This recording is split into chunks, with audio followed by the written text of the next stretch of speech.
Ça fait déjà un mois, vous vous rendez compte comme ça passe vite, c'est fou. Putain, t'as des yeux.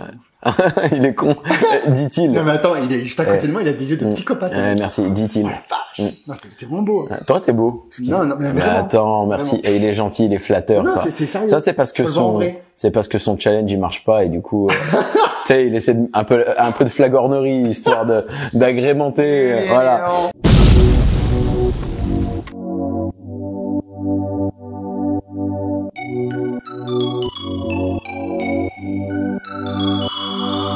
J'essaye d'esquiver les amis, mais ça marche pas en fait. Je lui dis c'est bon, on fait quoi maintenant? Et là il part et il me dit t'en as encore une. Voilà. Bon les amis, je suis ici avec l'ami Chris. Ça y est, on est en train de s'entraîner. Donc on va parler un petit peu d'entraînement. La base de l'entraînement, quand on fait pas n'importe quoi, c'est ce qu'il y a ici. Je tourne. La biomécanique, les amis. L'anatomie. Ça permet de comprendre ce que l'on fait. Donc, ce qui est intéressant de voir, c'est que le grand dorsal, en fait, les fibres remontent aussi, comme ça. Ça remonte, tac, tac. Donc, c'est pas comme ça, c'est en diagonale comme ça. Donc, il va falloir tirer, il faut que la résistance soit ici, pour aller dans le sens des fibres. Et si on tire comme ça, on est face à face au niveau des fibres. C'est comme ça qu'il y a la meilleure tension, le meilleur développement musculaire.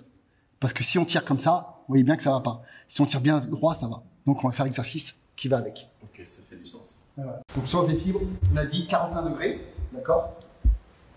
Et contraction maximale. En fait, c'est l'humérus qui se rapproche totalement des côtes.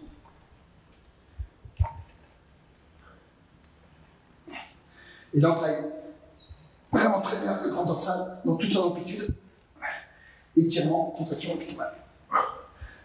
On fait une traction, ça fait ça. Une traction, c'est ça. Et on voit qu'on ne va pas jusque-là. Donc l'étirement n'est pas optimal en fait. Et en plus, le tirage se fait plus vers le haut, alors que ça doit se faire de manière un peu plus oblique.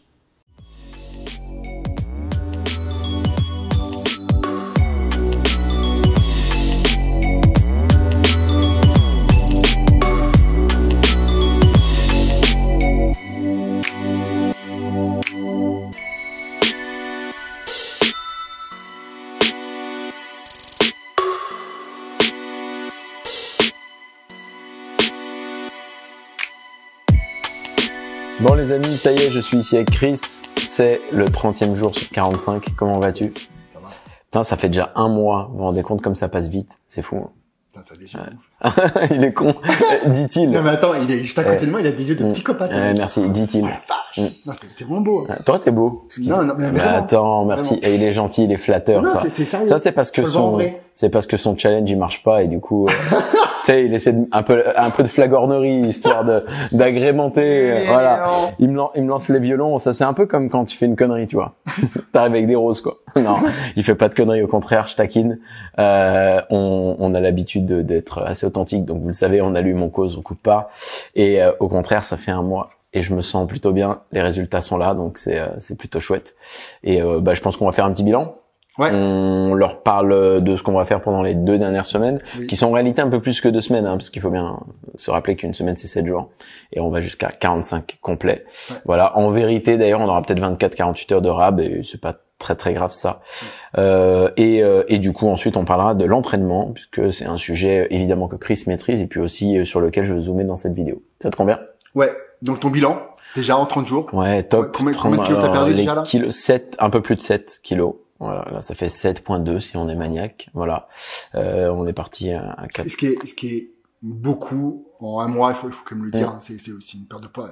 7 kilos, un peu plus de 7 kilos en un mois, c'est déjà pas mal. Ouais, c'est intense. Ouais, et surtout avec le maintien de la masse musculaire, encore une fois. Donc pour les personnes qui tombent sur la vidéo aléatoirement.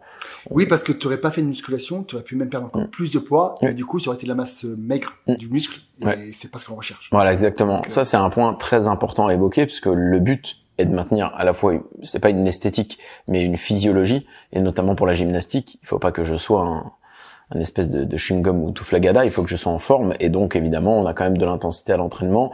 Je trouve que c'est plutôt pas mal, et par rapport à mon premier challenge 45 jours qu'on a fait ensemble, mais là je découvrais la musculation que je n'avais jamais faite, donc il y a 4 ans, je l'avais très bien suivi et vécu parce que j'étais 100% avec toi, je m'entraînais même tous les jours avec toi, mais malgré tout c'est des challenges qui étaient un petit peu plus compliqués pour moi, surtout le second que j'avais fait l'année suivante en 90 jours. Donc grosso modo, je me sens bien, mais là, je commence à ressentir la fatigue. Je le vois à l'entraînement, ça baisse un peu. C'est assez logique. Je te laisserai en parler mieux que moi, mais voilà, je pense que les 6 premiers kilos, c'était du superflu entre la flotte, la masse graisseuse en trop et une part de masse musculaire, j'espère pas trop. La réalité, c'est que je pense que c'était un surplus qui n'était pas utile à ma morphologie ou à ma dynamique quotidienne du matin au soir. Là, aujourd'hui, on commence à taper dans le vif. Donc là, ça devient challengeant. Par contre, 0 écart, vraiment. Bon, après, je suis très militaire, je vous l'avais annoncé pour les personnes qui me connaissent. Bon, Chris le sait. Du coup, enfin, quoi qu'ils me disent de faire, là, s'ils me disaient... 0 écart, parce qu'on n'a pas le choix, quoi. Voilà, 45 jours, donc si on veut un résultat spectaculaire en 45 jours, on peut pas se permettre de faire un seul écart, en fait. C'est ça le problème. Exactement, c'est impossible. C'est ça le problème. C'est impossible. Ouais. En fait, c'est trop court. Souvent on me le demande parce que tu vois, là même demain, je fais une soirée pizza à la maison. D'ailleurs, il est là. Je vais leur faire des pizzas au feu de bois. La réalité, c'est que je vais pas en manger une, mais même pas une mini, pas rien. C'est hors de question. Et c'est pas tu peux. Oui, tu peux, mais pas quand tu te fixes un challenge de fou de 45 jours. Et c'est juste une question aussi de validation mentale que de rappeler à mon cerveau qui c'est le patron. Et le simple fait de manger une mini part. Rien que ça, c'est déjà c'est pas un bon message pour mon cerveau. Ce serait pas grave pour le corps à l'échelle. En fait, on s'en fout. Mais sur une période globale. Donc, encore une fois, j'encourage pas, et c'est des disclaimers qu'on a beaucoup fait, les hautes intensités sur une courte période de temps pour des personnes qui n'ont pas l'habitude de pratiquer du sport ou une diète. Mais par contre, dans mon cas, c'est le choix que j'ai fait. Donc, pour être cohérent avec ce choix, non, je mangerai pas de pizza. D'ailleurs, par expérience, souvent, il y a beaucoup de personnes qui commencent par manger une petite part. Puis le lendemain, me dit un petit truc, et ainsi de suite. Et en fait, on s'en rend même pas compte. C'est pas grave parce que c'est un petit truc. Voilà. Et au fur et à mesure, on réintègre des conneries. Sans s'en rendre compte. Et la perte de poids se bloque et on sait pas pourquoi. Pourtant, non, mais je fais rien, je fais pas des corps, machin.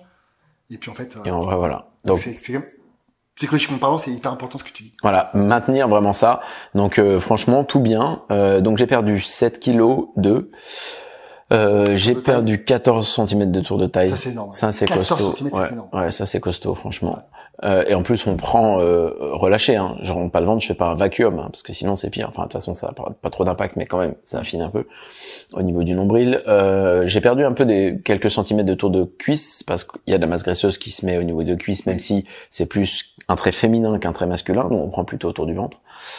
Tour de pectoraux aussi. Parce que au niveau des grands dorsaux, des pectoraux, on accumule souvent une masse graisseuse. Ouais, c'est des zones qui s'engraissent facilement aussi. Voilà, donc c'est à peu près tout. Et biceps, là je crois que j'ai perdu 1. J'avais pas perdu, et là je suis à 30. Enfin, quand j'ai pris, mais c'est pareil, tu prends le matin, t'es pas congestionné. J'étais à 39 au lieu de 40, on s'en fout. Alors surtout que moi je m'en tamponne complètement. Je suis pas dans le fitness, je suis pas là pour une compétition, je suis là pour la gymnastique. Donc moi, les mensurations, on les prend pour pouvoir partager avec vous. Mais moi personnellement, on les mesure parce que tout ce qui se mesure s'améliore. Et qu'on a besoin de se rendre compte de ça, et pour prouver aussi qu'il n'y a pas que la perte de poids, mais que la preuve... Ouais, parce qu'il peut arriver des cas où on perd pas forcément énormément de poids, mais les mensurations sont assez spectaculaires. Donc ça aussi, c'est... Ouais. Parce qu'on peut prendre du muscle et perdre du gras en même temps. Donc voilà, il y a plein de paramètres, il faut faire attention. Et les fluctuations d'eau aussi, du corps. Oui. Parce que le corps est constitué à 60-70% d'eau. Donc il y a beaucoup de fluctuations d'eau, donc de poids. Et des fois, le poids n'est pas toujours parlant. Et c'est pour ça que c'est toujours bien de corréler les deux avec les mensurations, notamment autour du nombril. Ouais, carrément. Voilà. Ouais, c'est le principe de la composition corporelle, ça. C'est-à-dire qu'on peut avoir deux poids identiques et rien à voir. D'ailleurs, pour info, parce que ça va les surprendre, j'ai actuellement le poids de départ que j'avais dans le premier challenge qu'on a fait tous les deux à l'époque. Sauf que j'ai pas du tout le même corps aujourd'hui que j'avais à l'époque, hein. Franchement, je peux incruster les photos, ça n'a rien à voir, vraiment. Vachement plus de donc tu vois, c'est le même poids. Ouais. Mon corps n'est pas du tout le même. Alors merci Chris, et merci aussi 4 années de cumul d'entraînement, et quand même de sérieux. Mais voilà, on en est là, quoi. Donc ça se passe bien. Il reste un peu plus de 2 semaines. Au milieu, j'ai juste un mariage un petit peu perturbant parce que forcément, tu es 48 heures dehors, mais c'est pas grave. C'est censé être la fin du challenge. Donc on va rajouter quelques jours derrière juste pour compenser. Peut-être même que je vais pas faire n'importe quoi d'ailleurs, mais peut-être même que si je rajoute un petit peu de calories, ça, mon métabolisme est foutu de se dire après 2-3 jours, tiens, je peux y aller. Souvent ça fait ça. Je peux repartir très fort et puis après on fera des petits plateaux. Mais justement ça, c'est toi le patron. Comment on envisage là les prochaines étapes? Est-ce que je te le demande ici parce que je te le demande en off? Est-ce que on baisse les glucides du soir? Donc on a surtout des pommes de terre. Est-ce que je les baisse? Est-ce que on fait disparaître les lipides? C'est quoi ta stratégie pour les 15 derniers jours là? Ouais, c'est surtout je pose la question pour les gens qui écoutent. Alors le truc c'est que t'es déjà quand même assez bas en calories pour un homme. T'es quand même super bas. Donc je suis plus dans un Je suis plus partisan pour partir sur un NEAT, donc une dépense calorique par ton activité physique plus élevée en fait. Parce que descendre plus les calories, on pourrait, mais je sais pas si c'est une bonne stratégie au final. Pour la bonne et simple raison, c'est que tu vas commencer à manquer de nutriments. Et le but, c'est pas de faire n'importe quoi non plus avec ton corps. Par contre, on peut augmenter la dépense calorique. Donc, il va falloir que tu bouges plus, même si tu m'as dit, là, j'ai qu'une seule chose à envie, c'est rester sur le canapé à faire. J'ai envie de faire la sieste, les gars. C'est normal, ton corps, il se défend. Il se dit maintenant, mec, tu vas te calmer parce que tu vas perdre du poids comme ça infiniment, on va finir dans le tombeau. Donc là, il est en train de mettre une stratégie en place pour te dire, maintenant, on va ralentir. Pour stocker un peu d'énergie, quoi. Voilà. Donc, tu vas te reposer, on va te rendre beaucoup plus, léthargique. Exactement. Et puis on va essayer de te déclencher aussi un peu des hormones sur la faim, dérégler un peu ta leptine. La leptine et tout. Et tout pour donner plus de faim pour que tu puisses remanger en fait. Parce que pour lui c'est pas normal. Perdre autant de poids en si peu de temps. Là il commence à me mettre les petits signes d'alarme en disant hop. Où tu vas là? Il faut tu m'écoutes pas. C'est moi qui t'écoute pas. Donc on va essayer d'augmenter un maximum le NEAT. Au niveau alimentation on va voir. Peut-être que la dernière semaine je vais descendre encore plus, mais pas trop longtemps non plus. Je suis pas fan de ça. Même si c'est un challenge. Top. Il faut penser à l'après surtout après aussi. Le NEAT, pour les personnes qui ne savent pas ce que c'est l'exercice que l'on fait en dehors de l'entraînement et qui active la thermogénèse. Donc typiquement la marche, le ménage, n'importe quoi que tu fais qui t'active. Là, ce que je fais avec mes mains, c'est du NEAT. Quelque Parce part. qu'il faut de l'énergie pour faire ça. Et bon, c'est caricatural ce que je raconte là, mais c'est pour les personnes qui sont néophytes et qui tombent là-dessus. Et je vais aller un peu plus loin, c'est-à-dire que je vais marcher plus. On en a convenu. Et moi, j'ai un gilet lesté que je peux lester de 5 à 15 kilos. Ça, c'est la petite surprise. Et je vais rajouter ça. Et j'allais venir, je peux leur en parler. C'est la petite surprise de Chris qui me dit en effet à raison que sur comme ça quelques jours, eh bien ça peut changer peut-être brûler une centaine de calories de plus par jour pendant 17 jours. C'est con, mais c'est l'équivalent d'une journée entière de repas en moins. Brûler. Alors ça, c'est pas exactement cette équivalence-là, mais bon, je prends des raccourcis puisque là, les gens qui nous écoutent sont pas et les gens du fitness ou de la nutrition nous accorderont le fait d'être léger et comprendront ça, seront pas dans le jugement. On n'a pas cette arrogance-là. En tout cas, il a cette expertise, mais moi, je n'ai pas cette prétention dans la vidéo. Mais pour prendre le raccourci, c'est ça. Donc, donc on touche pas à la nutrition. La stratégie, ça va être l'augmentation de la dépense calorique, parce que je fais déjà 6 entraînements 6 jours sur 7, avec un jour de repos. Donc, en dehors de l'entraînement, je me bouge le cul. Donc la diète, d'après toi, est-ce qu'on va la bouger la dernière semaine? La dernière semaine, on va, vu que c'est un challenge et que le but c'est d'aller le plus loin possible, on va quand même la bouger un peu. On va essayer de descendre encore que 200, 250, peut-être 300 calories. Et là, là, ça va être dur, par contre. Là, ton corps, il va vraiment pas aimer ça. Bon, on a jouer au mental, en fait. On a le mindset. C'est ça. Exactement. Mindset à toute épreuve, il y aura que ça. Et c'est bien de le faire parce que là, l'idée, c'est d'être un peu spectaculaire et d'aller tester les limites. Tout en n'étant pas non plus en burn-out. C'est vrai qu'on est parti quand même sur une perte de poids de 10 kilos en 45 jours, ce qui est énorme. On se rend pas compte, c'est énorme. Même si les 3-4 premiers kilos, c'est beaucoup de flotte, à cause du glycogène musculaire. Mais malgré tout, c'est quand même beaucoup de kilos en peu de temps. Et forcément, maintenant, les derniers kilos qu'on va aller choper, déjà d'une, ça va être que du gras. Ça, c'est génial. Parce que tu sais que maintenant, les poids que tu vas perdre, même les demi-kilos que tu vas perdre, c'est du gras. C'est pas de l'eau, quoi. C'est aussi le plus spectaculaire, du coup, parce que c'est que du gras. Parce que l'eau, t'as vidé tes stocks de glycogène de moitié, donc t'en as quasiment plus. J'ai perdu mon fil. Là, tu disais que j'allais surtout perdre donc là, c'est maintenant, tu vas vraiment de la graisse, pas d'eau, parce que c'est vide, quoi. Donc voilà. Donc les derniers kilos sont toujours les plus difficiles à perdre. Voilà. Top. Écoute, on va tout faire pour y aller, quoi. Exactement. Du coup, voilà, au niveau du bilan, c'est à peu près tout, hein. Franchement, on est à fond. Là, on vient de se faire un entraînement. On est en fin de journée. Je suis vraiment mort. On va pas se leurrer, hein. C'est logique. On a aussi une vie. Je bosse. Je fais pas mal de choses. Mais, par contre, c'est une bonne fatigue. C'est-à-dire que il y a un bon état d'esprit. C'est important ça. C'est pas un état d'esprit à la dépression où tu veux te lamenter, t'es nostalgique, rien à voir.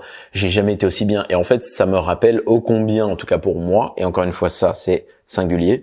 Les challenges, c'est quelque chose qui m'anime. J'ai besoin de cette notion de performance. C'est une sorte de check-up qui me permet de vérifier de quel bois je suis fait. J'en parle un petit peu dans la vidéo sur le capitaine, où je vous parle un peu des extraits des notions essentielles de mon livre.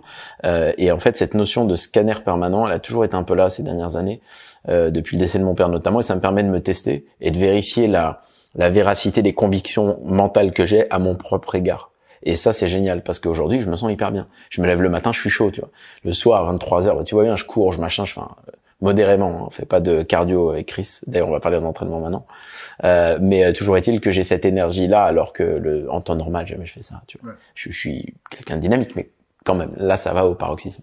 D'ailleurs, parlons d'entraînement. Dernier volet du sujet du jour. Qu'est-ce que t'en penses? Qu'est-ce que tu préconises? On a beaucoup de gens qui me questionnent là-dessus, même moi, parce qu'ils me voient marcher beaucoup et ou courir. Alors attention là-dessus. Je sais ne pas dépasser une fréquence cardiaque, c'est tout à fait modéré pour ne pas cataboliser, pour pas augmenter la faim, mais c'est pas mon sujet, c'est son expertise. Est-ce que tu peux juste faire un petit distinguo rapide pour les personnes qui n'auraient pas forcément vu la première vidéo, qui reviennent sur ça? On est toujours dans le même principe. Le but c'est de perdre un maximum de gras en limitant la perte de masse musculaire, voire même peut-être en gagner. Ça arrive. Tu vois, dans ton cas, je sais pas trop, mais on peut arriver. Alors, je sais que souvent on dit c'est impossible, mais en fait c'est quand même possible de prendre un peu de muscle et perdre du gras en même temps. C'est possible, surtout quand tu pars avec une masse grasse assez élevée en fait. Okay. Parce que l'énergie de ton gras qui va être brûlé va quand même servir en fait de compensation, et tu peux quand même prendre du muscle si tu manges suffisamment de protéines par exemple. Okay. Donc voilà, donc toujours le même but. Pourquoi la musculation? Pour maintenir un maximum de masse maigre, de muscle, parce que c'est le plus important. Ok. Top. Pour ta santé, ton espérance de vie, ta silhouette, parce que perdre du poids pour perdre du poids et ressembler à rien, c'est pas non plus un objectif. Oui, voilà. Non.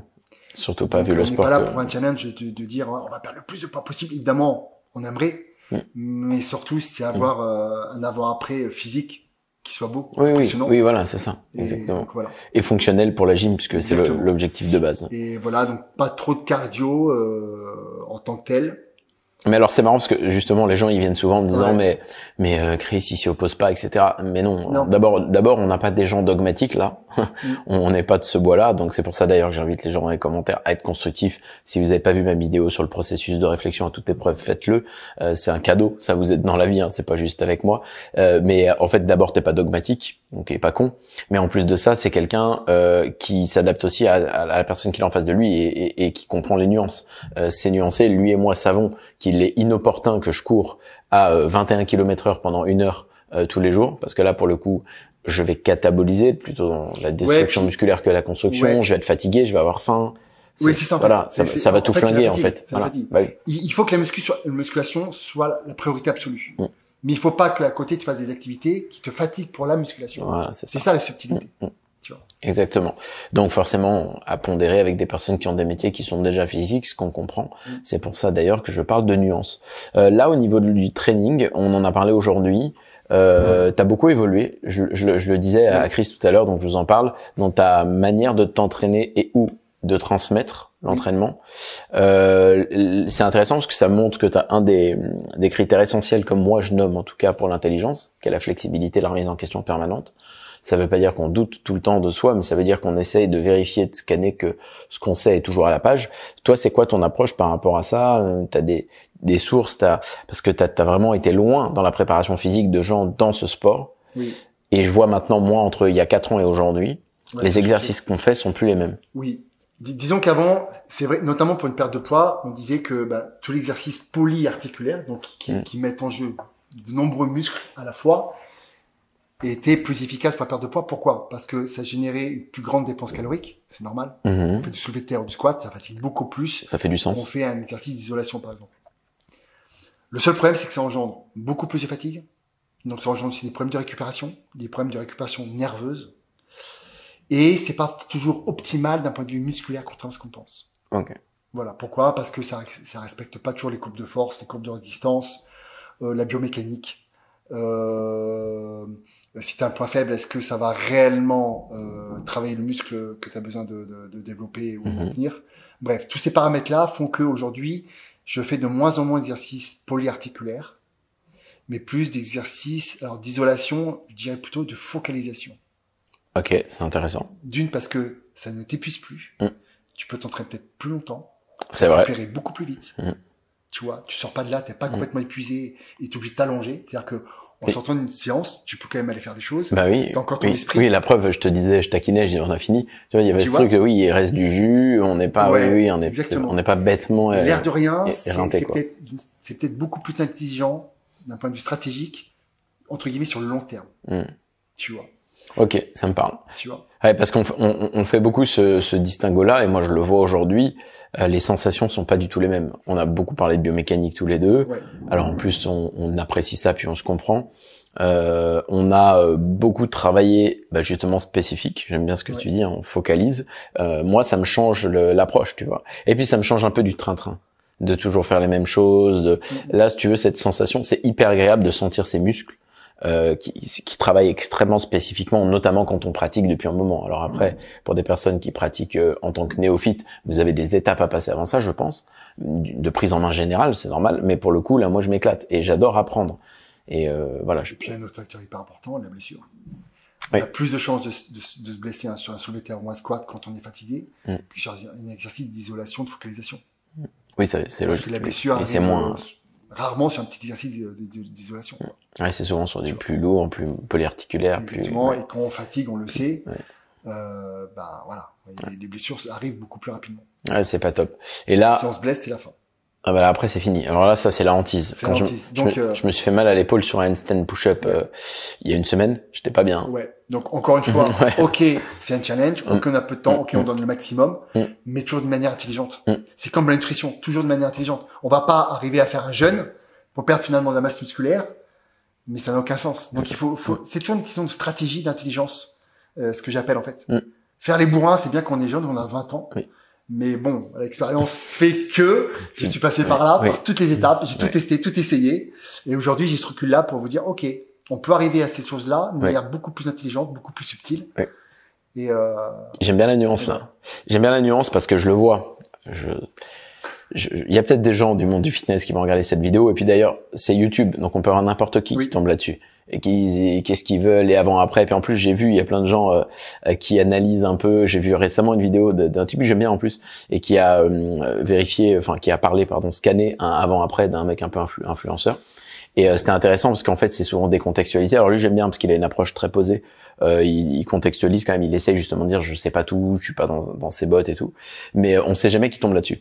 Et moi, je le vois à la salle de sport ou je le vois dans ce milieu-là, les gens ont ce truc d'opposer. Alors, vous savez que mon discours est aussi très anti-clivage. Ils s'opposent. Ça, c'est mieux. Ça, c'est moins bien. Ça... En vérité, tu as donné une nuance. C'est-à-dire, je dis pas que la méthodologie traditionnelle que tu as utilisée pendant des années marche pas. C'est pas son propos. C'est pas un retournement de veste. Non, c'est j'ai découvert des manières plus intelligentes de faire en sorte que oui, on peut manger des crêpes le matin, des pancakes l'après-midi, des frites le soir, perdre des kilos. Garder sa masse musculaire, s'entraîner intelligemment, garder de la pêche, éviter les blessures, pas forcément de l'ultra lourd, de l'ultra truc, des rowing énormes, etc. Où en fait, on parlait tout à l'heure des muscles interscapulaires, des rhomboïdes, des grands dorsaux, etc. De la différence entre un rowing complètement, un truc de bûcheron qui est un peu impressionnant de loin, mais qui est pas spécifique, et l'exercice qu'on a fait tous les deux. Enfin, ce que je veux que les gens entendent ici, c'est encore une fois qu'il n'y a pas une réponse universelle et que le propos n'est pas de dire Chris fait les meilleurs entraînements que n'importe qui. Non, il a appris certaines choses qu'il continue de faire. Aujourd'hui, il prend un recul sur le fait que ce qu'il a envie de transmettre, c'est un peu plus une version un peu plus saine de ce sport, notamment parce que t'as des blessures, t'as l'articulation, t'as la santé générale, t'as ton mode de vie aussi, ton énergie en dehors de l'entraînement.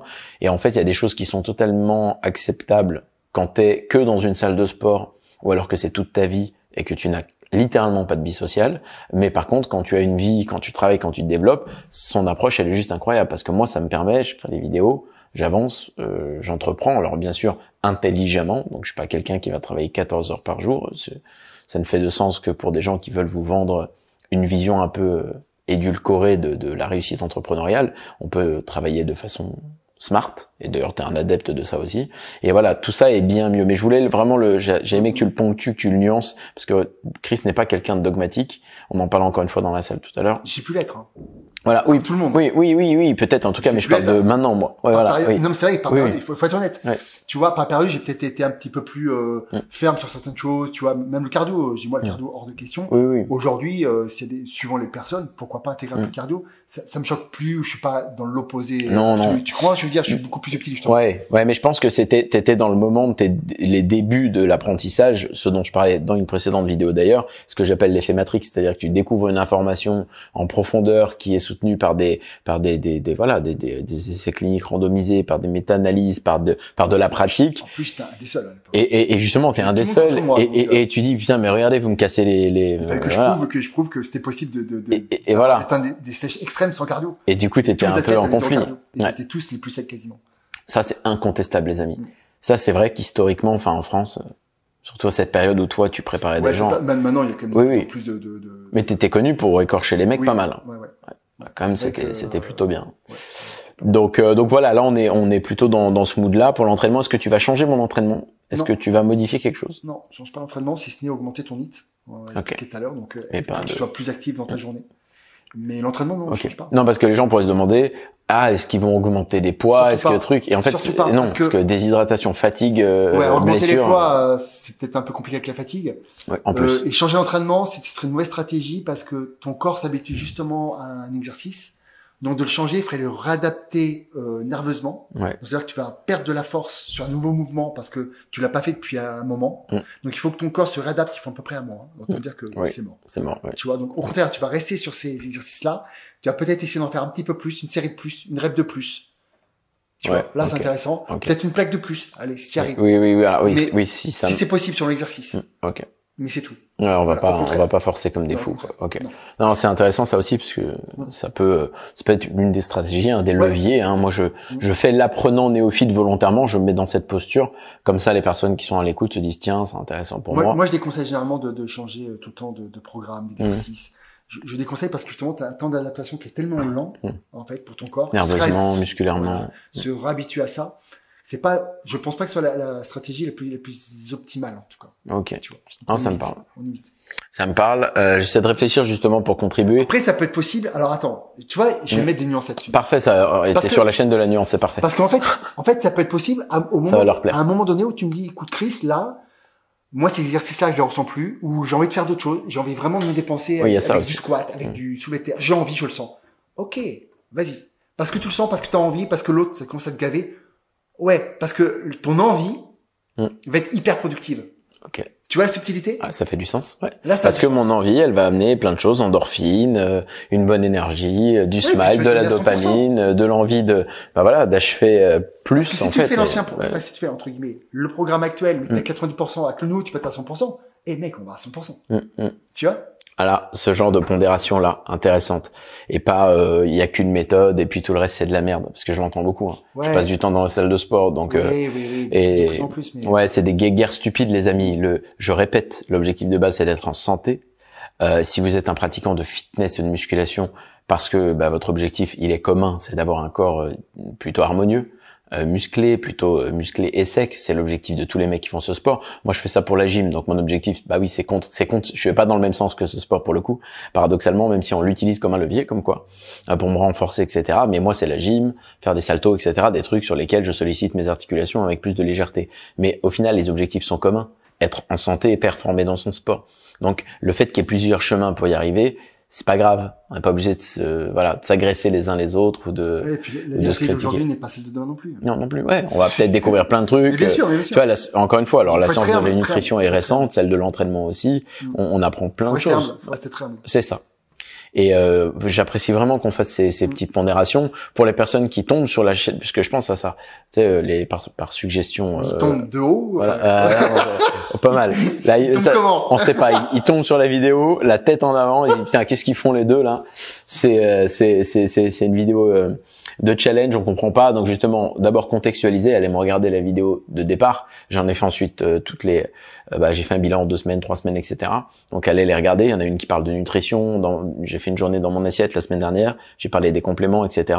J'espère pas avoir dit de bêtises, mais voilà, l'idée c'est que j'ai parlé de ça. Là, on a fait l'entraînement, donc les regarder c'est important et surtout vous faire accompagner. Envoyez pas des messages à Chris ou à moi.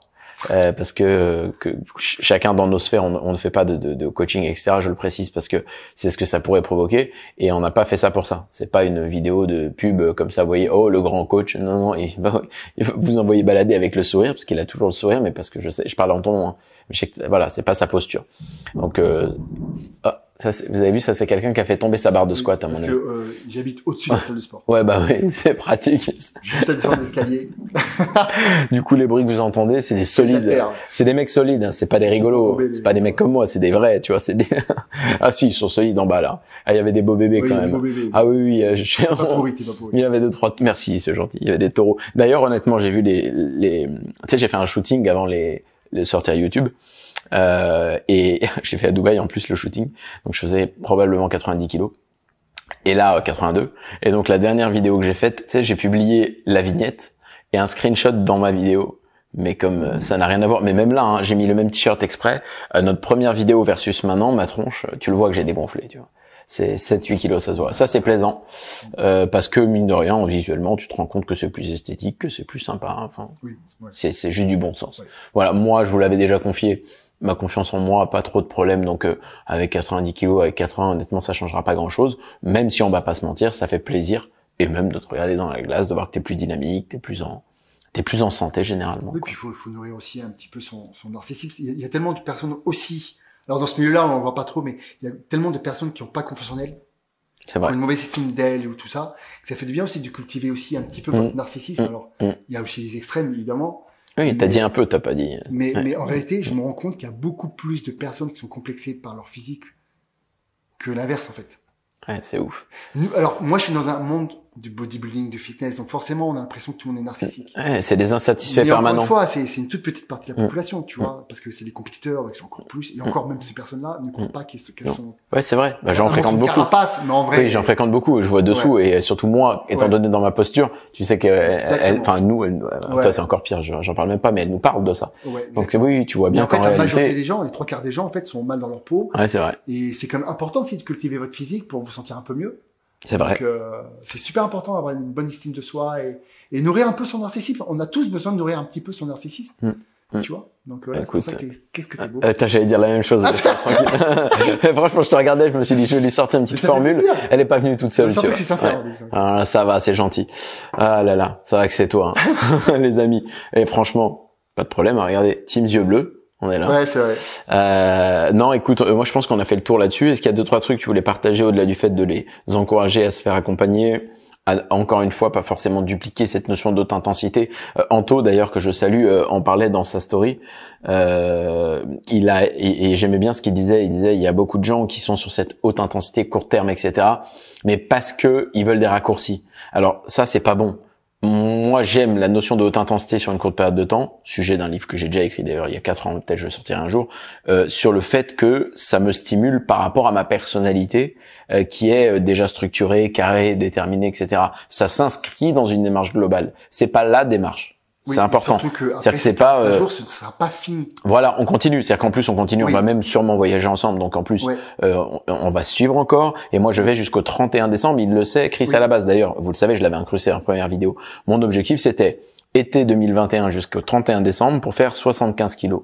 Et que à l'été 2022, je maintienne ces 75. Même si entre-temps, on a fait mumuse à 2-3 de plus, redescendre à 73, c'était mon objectif. Parce que c'est mon poids de forme musclé massif. Parce qu'à 75, je reste tonique, je reste c'est 5 kilos de plus que ma taille, je reste relativement dense sans être extrêmement musclé, c'est le corps qui me convient et visuellement et gymnastiquement parlant. Donc ça c'était l'objectif, donc on continue. Je vais pas... Oui, il y aura des phases de plateau, des phases où on repart, enfin bref, c'est ça. C'est tout ce que tu dis dans ton livre, hein, d'ailleurs, Les secrets de la sèche. On va pratiquer les plateaux qui, en tout cas, dans ce qui est documenté, qui permet en fait au corps de souffler entre guillemets, tu vois, d'avoir un métabolisme qui récupère bien. Pour les hormones aussi. Ouais, hormonalement, et puis t'as besoin aussi de récupérer parce que c'est probant quand même des régimes comme ça un peu stricts. Donc ça fait du bien de faire des pauses. C'est pas des pauses n'importe comment. Voilà. C'est des pauses de stabilité. Voilà. On va quand même contrôler la diète, quoi. C'est pas, ça veut dire que, au lieu, par exemple, je fais une connerie, hein, j'ai 300 grammes de pommes de terre le soir, on va peut-être dire, bah, tiens, rajoute 100 grammes de pâte à douce le midi. J'avais, je sais pas, moi, peut-être l'après-midi, une collation très limitée, là où il va me dire, bah, tu prends les pancakes de Big Yam. Enfin, voilà. Ouais. Et au final, moi, j'ai une satisfaction qui augmente. On va quand même remonter les calories, mais pas n'importe comment. Proprement. C'est pas what again, quoi. Voilà. C'est pas, ça y est, j'ai fini la diète pendant 2 semaines, je vais c'est ça. Junk food tous les jours. Non, absolument pas. Ah bah tiens, viens on conclut là-dessus. Alors je sais, on parle entraînement aujourd'hui et nutrition, mais en fait c'est vachement lié déjà. Ouais. Et le secret de ce qu'on est en train de faire là, en vrai, on va être honnête, c'est plus la nutrition que l'entraînement. parce que on peut tout à fait perdre du poids comme ça sans forcément s'entraîner.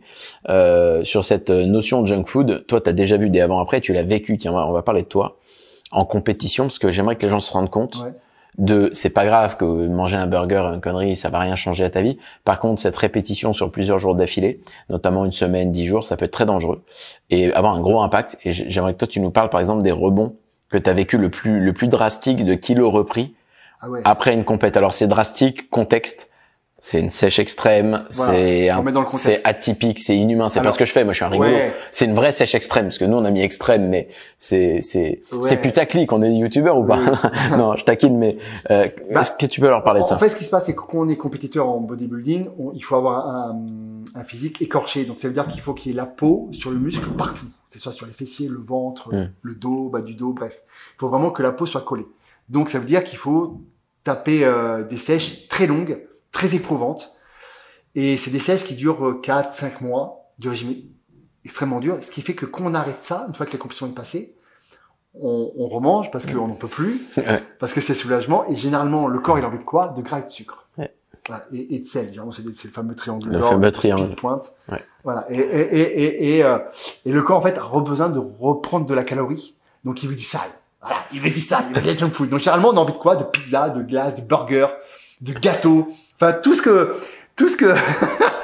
faudrait pas. Tout ce qu'il faudrait pas bouffer. Bref. Et le problème, c'est que la plupart, même 90, même peut-être plus, pourcentage de personnes passent presque par une phase de boulimie. C'est normal puisque le corps est déréglé et que lui, il essaye par tous les moyens le plus rapidement possible reprendre ces kilos qu'il a perdus. À ce niveau d'intensité, en tout cas, bien sûr. Moi, par exemple, à ma première compétition, j'ai repris 13 kilos en une semaine, 10 jours. Voilà. Ouais. Alors, avec beaucoup de rétention d'eau, les chevilles gonflées. Voilà, on parle d'un contexte de sèche très extrême de compétition, mais c'est intéressant de voir qu'on peut avoir des deltas impressionnants. D'ailleurs, les gens souvent paniquent, ils font un week-end, ils mangent mal chez les parents, le truc, ils reviennent. Souvent, c'est de la flotte, on est d'accord? Souvent, c'est de la flotte. Souvent, c'est pas en 48 heures qu'on va stocker. Non, voilà. Et ça se rééquilibre derrière. Et c'est bien de pas rentrer en tout ou rien. 1 kilo de gras, c'est 7-8 000 calories. 1 kilo de gras, c'est 7-8 000 calories en plus de nos calories de base. Ça veut dire qu'il faudrait manger au moins déjà 10 000 calories pour prendre 1 kilo de gras. Donc, pour bouffer 10 000 calories dans une journée, croyez-moi, il faut y aller. C'est pas si facile que ça. Oui, c'est vrai que c'est même un repas de famille, manger 10 000 calories. Ouais, c'est costaud. C'est vrai parce que on a d'ailleurs des gens qui font des 10 000 calories challenge. Je ne ferai jamais ça. C'est un challenge. Les mecs ont du mal à bouffer les 10 000 calories quand même, tu vois. Donc non, c'est chaud. Ok. Non, c'est top. Écoute, je pense qu'on a fait un peu le tour. Voilà, on voulait faire un petit checkpoint entraînement. On mettra aussi des vidéos, une grosse notion de biomécanique, beaucoup d'intensité sur la musculation. Là, on va augmenter le NEAT, comme ça, on consomme plus de calories naturellement. On va jouer avec tous les facteurs qu'on a. Après, il y a un enjeu sommeil, il faut bien dormir. Je l'ai un petit peu perturbé en ce moment, mais ça aussi, je pense que c'est normal, hein, forcément. Mon corps, il est dans un état de stress métabolique. Il est un peu en train de se dire, qu'est-ce que tu me fais là? Tu vois. C'est ça. Et donc forcément, il se défend. Mais moi j'ai l'habitude, je le sais. Et puis quand on voit l'arrivée, hein, vous avez déjà couru, on l'a tous fait, même au collège au pire, tu vois, ou au lycée. Tu sais quand tu cours, une phase où c'est cool, t'as une phase où c'est horrible, et après t'as l'arrivée. Et tu sais, t'as cette énergie là, ce second souffle, ce truc, et là t'as la rage. D'ailleurs, le fameux second souffle, il est connu chez les footeux. C'est-à-dire qu'ils galèrent à la fin de la première mi-temps, le début de la deuxième, il est horrible, mais quand ils approchent la fin, ils ont un déclic. Est-ce que c'est psychologique, placebo ou métabolique? C'est pas mon métier de dire ça, mais toujours est-il que c'est présent. Et tu vois, là, j'ai cette énergie-là. Doit être à mon avis, très prépondérante. On le voit dans toutes les études qui font mumuse avec du placebo et même des neuroleptiques. Hein.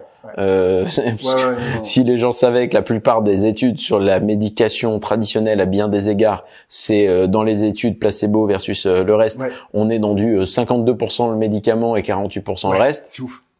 Alors on dit en majorité, ça prouve donc le médicament il marche. Oui, enfin. Sauf que le placebo a super bien marché aussi, quoi. Il y avait de l'eau et du sucre, quoi. Non, mais c'est vrai. Voilà, c'est une parenthèse. La psychologie ou l'importante. l'impression d'eux ou croire que c'est une puissance incroyable. De ouf, de ouf. Donc voilà, on est là les amis. Donc d'abord je te remercie Chris pour ton temps parce que c'est important. Je te fais des check-up tous les matins, je te rends des comptes, je t'envoie mon poids, je te dis où j'en suis, on fait des petits vocaux. On va son cul aussi. Voilà. Bien, je vais pas le dire. Non, bah fallait pas vraiment le dire. Ta mère, bordel. Non, ouais, elle regarde toujours. Tu vois, ça va être compliqué ça. Non, bien évidemment, on s'envoie des on s'envoie des petites photos de check-up du body, mais sinon voilà, c'est assez cool et surtout, je te remercie du temps que tu prends quoi. Les petites photos intenses. Non, les photos du biceps. D'ailleurs, papy est costaud. Hein. Je taquine, mais regardez-moi ça. Voilà, un jour on en arrivera peut-être là, mais l'objectif pour l'instant n'est pas là puisqu'on est en train de descendre la pente. Voilà, donc on essaye. Moi, j'aimerais faire le maximum pour me rapprocher des 75, quitte à avoir fait ce challenge. Maintenant qu'il m'a chauffé, il faut y aller. Maintenant, ça sera peut-être un peu dur. Reste à peu près... Non, tu peux pas perdre autant que t'as perdu ça va être compliqué. Ah, donc on peut peut-être faire 3-4. Si on fait ça, c'est bien déjà. Je pense. Si on arrive à 78, ce sera déjà énorme. Déjà 10 kilos, c'est... 78, ça fera 11 kilos 2. Ouais, mais 10 kilos, c'est déjà, on se rend pas compte, mais en si peu de temps, 10 kilos, c'est énorme. Tu sais que 10 kilos, normalement, c'est ce que tu perds en 3 mois, le double. Le double de temps. Ouais, c'est intense. 10 kilos, c'est ce qu'on perd en 3 mois en général. Et m'a chauffé, là. Quand c'est bien fait, mais perdre 10 kilos en 45 jours, donc la moitié du temps. Et savez quoi? On va le faire. Mais capable de le faire. On va le faire. 10, ça serait 79.2. Ouais. Ça, je le fais. Oui. C'est bon. Ça, j'arrête pas, les gars. J'arrête pas. De toute façon, il faut pas qu'il y ait marqué 80 sur la balance, sinon j'ai raté, là. Ça va pas c'est pas le seul indicateur, les amis, mais nous, on s'amuse. Bon, bah, écoute, on est chaud. On refera la vidéo de clôture ensemble. Entre temps, je referai une pour vous donner le bilan de l'avant-dernière semaine. Et, on fera la dernière vidéo de clôture ensemble. On essaiera de partager certaines notions. On s'entraînera, on fera des trucs fun. On va faire des petites incrustations de la soirée pizza, d'ailleurs. Histoire de les faire. Oui, ça va être top, hein. J'ai faim déjà. Hein, il me parle de NIT. Ah, bah, c'est sûr que moi, devant mon four, comme un con, à la maison, t'inquiète pas, y a pas de problème. Enfourner, sortir, je vais cramer. Ça va être génial. Je te remercie. Et je vous remercie pour votre temps et votre écoute. Si vous n'avez pas vu les autres vidéos, elles sont sur ma chaîne. Vous regardez, elles ont toutes le même truc. Hein, elles ont toutes le même look pour que ça soit une suite que vous puissiez voir visuellement rapidement. Allez, salut. Salut. Ciao.